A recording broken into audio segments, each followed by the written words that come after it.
All right, let's look at some practical tips and techniques that we can use to build habits. So the first one is that we want to start with small habits and be consistent.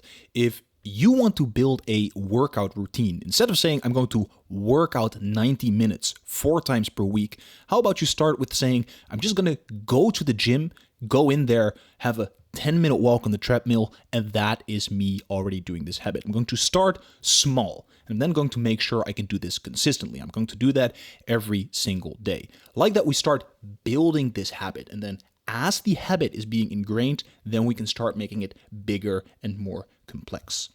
The second technique is what is called habit stacking. And what this basically means is that the end of one habit becomes the trigger for the next habit, right? So when I'm doing my evening routine, brushing my teeth, when I'm done brushing my teeth, that becomes a trigger for me to go into my bedroom and meditate. And then when I end the meditation, that becomes a trigger for me to pick up a book and start reading. So we're sort of chaining these habits together. The thing to be mindful of with habit stacking is that if we end up not doing our first habit, that could mean that this whole domino that we created for ourselves is not going to fall. So it's a powerful technique to build longer chained habits, more complex sort of habit rituals. But we do have the risk that if we don't start to begin with, we're going to miss out on all of these habits that come after it.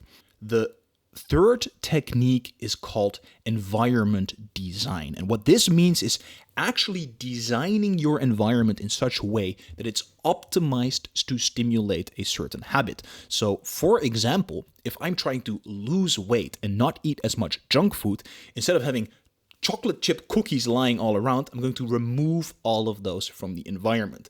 Likewise, maybe I add a treadmill to my desk. I actually have this setup. I have a standing desk with a treadmill. It makes it easier for me to get some movement in. So I'm designing my environment, all of these different stimuli, the visual, the auditory.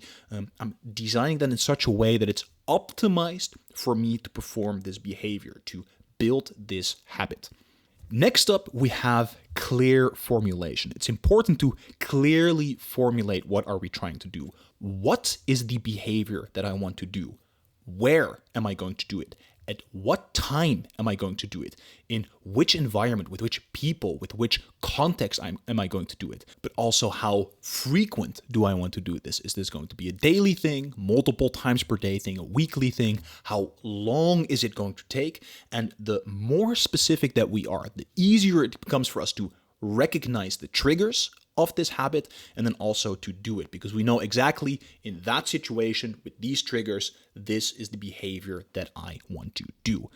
The fifth part is about creating incentives. And this is basically a fancy word for saying setting up rewards and punishments for yourself. Earlier, we talked about intrinsic versus extrinsic motivation. So we can already have intrinsic incentives. We can do this thing because we want to do it. But if we want to have some extrinsic motivation, we can also set up incentives. So for example, I can say, when I go to the gym, after I get back, I get to treat myself to a nice smoothie. Or another one, which I am doing right now, is to find an accountability partner. I told my friend, I am not going to play League of Legends for the next 3 months. And if I play even a single game, I owe you 1,000 euros. And now the 3 months are almost gone, I haven't played a single game. So that is also a way that I can engineer an incentive for myself. A punishment, a reward, something that helps me stimulate this behavior. And then the last one, we've already talked about this before, but it's so important. So I'm going to say it one more time. Aligning who we are with what we do, our core values, our core principles, ambitions, our vision for a life, connecting that to the actions that we take, connecting that to the habits that we are trying to build. That is the strongest incentive that we can possibly have, the strongest intrinsic incentive. So we always want to try to align our core values to our habits.